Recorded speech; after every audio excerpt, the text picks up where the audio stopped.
Good morning and welcome to Yaya's 101. I'm here at our local roaster here in Longwood, Florida. And today we're going to talk about something that usually comes to mind as soon as I mention Cuban cuisine or Cuban culture, and that's Cuban coffee.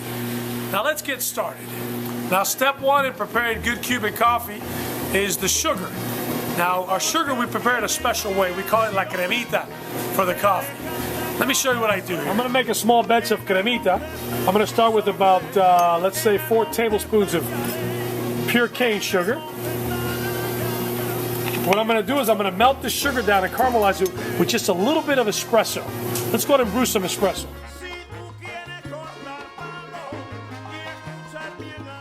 It's very important that that grind for that espresso bean is fine, almost to the point of being a little bit finer than granulated sugar. That's very important because when I pull this shot here, I want to make sure that it takes me at least 20 seconds to pour. And it should look like hot honey pouring from that portafilter. Now once you finish pouring the shot, if you don't see a nice espumita, that foam on top, then you need to start all over. Now take just a little bit of that perfectly poured espresso, and I'm going to caramelize and melt the sugar with it.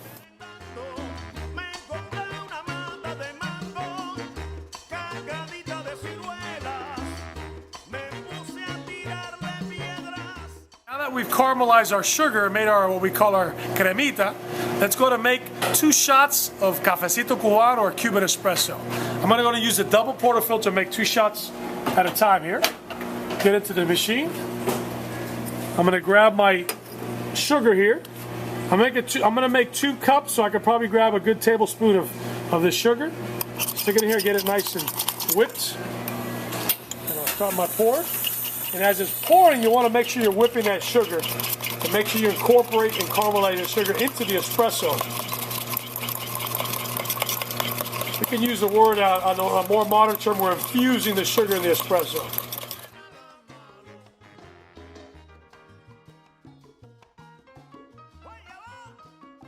You can see I got a nice espumita, or the foam on top.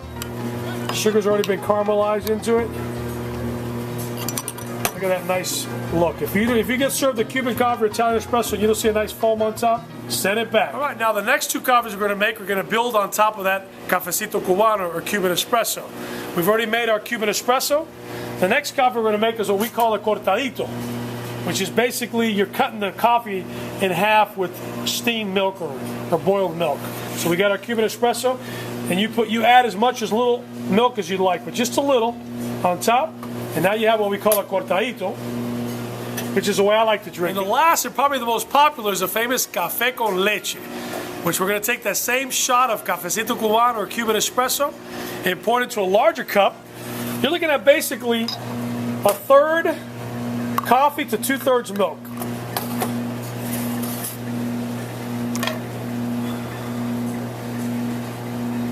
Look at that. Delicious. Remember, it's always got to start off with a perfect shot of Cuban espresso, and you build it from there. Salud!